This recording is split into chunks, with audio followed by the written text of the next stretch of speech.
This is Theodore Watson. Wanted to talk to you today and give a few tips on success when you're involved in a small business size standard or size protest, as it's commonly referred to. Let's talk about size standards, and I'm sure most of you understand, but for those of you who don't, in government contracting, small business size standards are usually stated in one out of two ways: either the number of your employees or the amount of annual or average annual revenues or receipts. Again, each NAICS code determines the size standard. So depending on the type of procurement or the protest for that specific procurement, we always want to look at the NAICS code issued on that specific procurement and then look at the size standards. Size standards represent, again, the largest size that your business, including affiliates and subsidiaries, may be considered for that specific concern. Although the SBA has revised their regulations back in 2016, contractors somehow are still experiencing serious problems when bidding on federal contracts.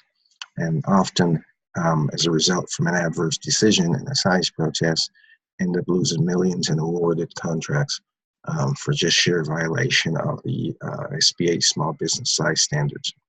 The goal of this presentation is to just give you a few of the common problems that arise and to give you some tips that you may want to avoid making mistakes when you are trying to survive or defend a size protest. As a federal contractor, you always want to make sure that you have someone on your team that understands the rules, especially now that we have a new revised set of rules and how affiliation applies. There's still the possibility, obviously, of getting caught up with affiliation. So you want to make sure that you have somebody on your team that understands how these regulations apply to your specific set of facts. As I said, although the new rules are in place and also are in favor of avoiding affiliation, companies are still making mistakes. So you want to pay special attention to how your relationships are being built when you are contemplating bidding on a specific contract. There are three areas of concerns that we normally find these problems and mistakes when it comes to affiliation.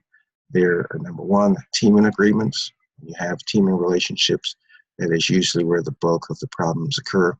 Second, joint venture agreements and relationships.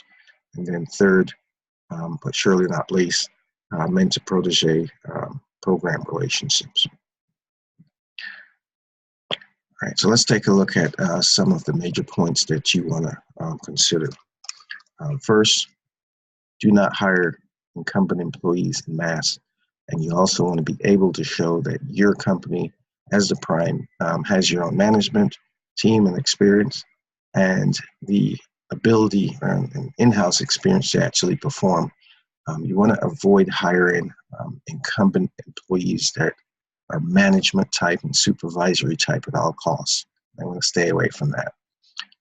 As recent as 2017, SBA Office of Hearing Appeals had to decide this case, size appeal of automation precision technology, on this very same issue. Why is this important? Because this is a 2017 case, and even though the rules have been revised in 2016, here's evidence that companies are still having problems when you're dealing with incumbent employees. One tip that you might want to pay attention to is that the sheer fact that you bring in an incumbent subcontractor doesn't by itself, without additional facts, establish unusual reliance on that company. This is usually important when the SBA is assessing any possible violations of the ostensible subcontractor rule. So without additional facts, just bringing in an incumbent alone doesn't establish a violation of the ostensible subcontractor rule. Second, and again, these points are coming up as pretty common in some of the most recent cases. If you decide that you're going to make changes to operating agreements or any other agreements that you have a relationship with third parties, you want to make sure that you do so before the date you self-certify and submit your bid. SBA regulations make clear that your size or your small business size is determined as of the date your concern self-certifies as small. And this is usually with the initial offer or your bid submission. One tip is that the Office of Hearing Appeals has also held that documents created after the self-certification date are not relevant for purposes of determining affiliation. Why is this important? Something as simple as a date of modifying an operating agreement, or I would say a joint venture agreement. Despite it's not as of the date that the protest is filed, it's going to be the date of your self-certification or submission of bid. And I think why that's important, because it forces you to actually consider more seriously your relationships and to make sure that your facts don't run afoul of these regulations before submitting your bid. And I believe that is the whole rationale for having this rule. So you might want to pay special attention to that. 3, make sure that your proposal is not silent as to the division of labor and contractual responsibilities that your company, as the prime, is performing in addition to your teaming partner or subcontractors. What am I saying? When you are actually developing the technical approach or writing the contents of your proposal, it could be a good idea to also specify the percentage of work that your company is going to be performing on that specific task or CLIN number, and also that of your teaming partner or subcontractor. You might want to do that for each aspect of the statement of work. Why is that important? Because if you don't do it, it could leave the door open for the SBA's interpretation, and as far as assessment of the violation of the ostensible subcontractor rule. Again, 2017 case where this issue came up, and this is size appeal of the Frontline Group. So this is very critical as to where there's any doubt as to who's performing various parts of the contract, and obviously the prime and vital aspects. Another tip, when executing teaming agreements, despite the new SBA regulations, you cannot, as a prime, simply avoid violation of the ostensible subcontractor rule by simply taking a oversight or overseeing role towards the subcontractor.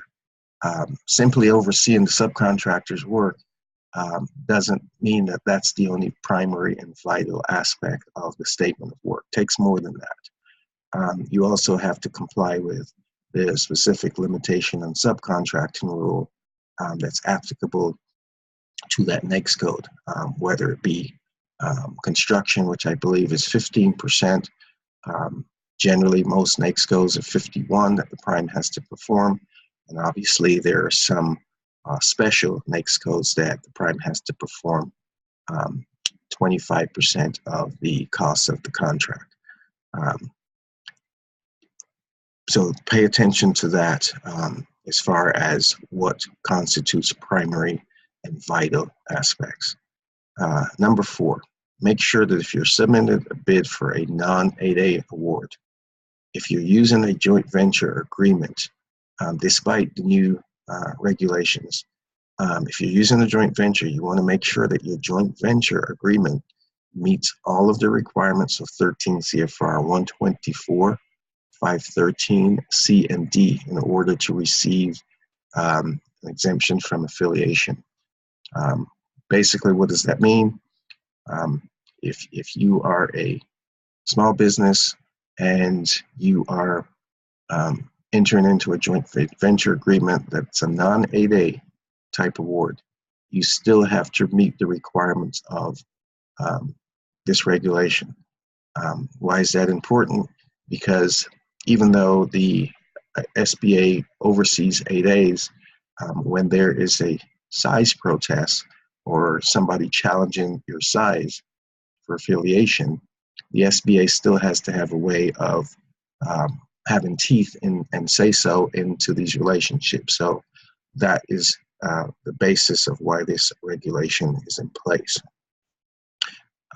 Number 5, when using teaming partners and subcontractors, you want to make sure that they're also considered similarly situated small business concerns to avoid affiliation.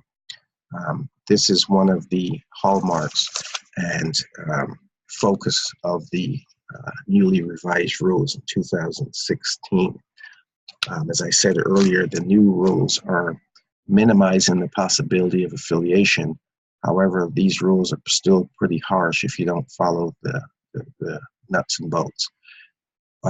So 13 CFR 125-1 talks about the similarly situated small businesses. And what that means is that although you are clear to sub out to as many small businesses as you want to maintain any exemption from affiliation, those small businesses have to be similarly situated.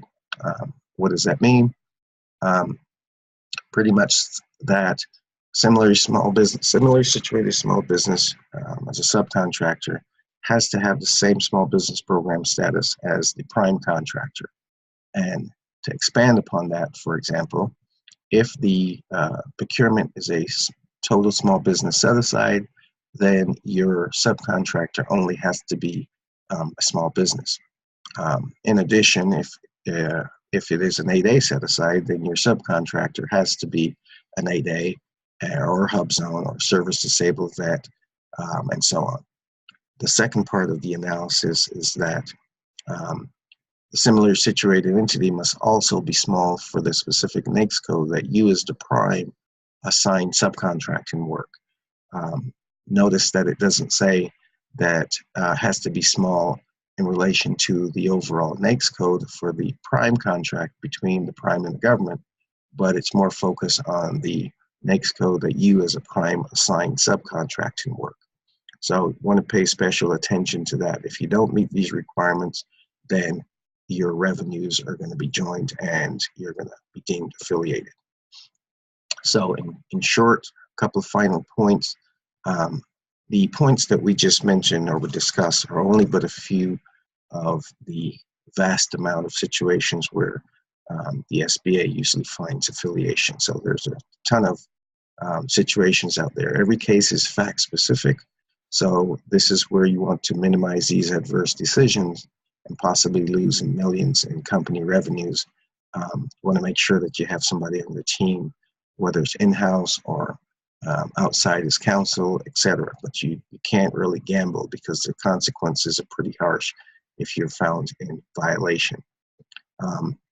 If any of you have concerns or need legal representation or help with regards to SBA size standards or size protests, feel free to give us a call at 1-866-601-5518. Thanks.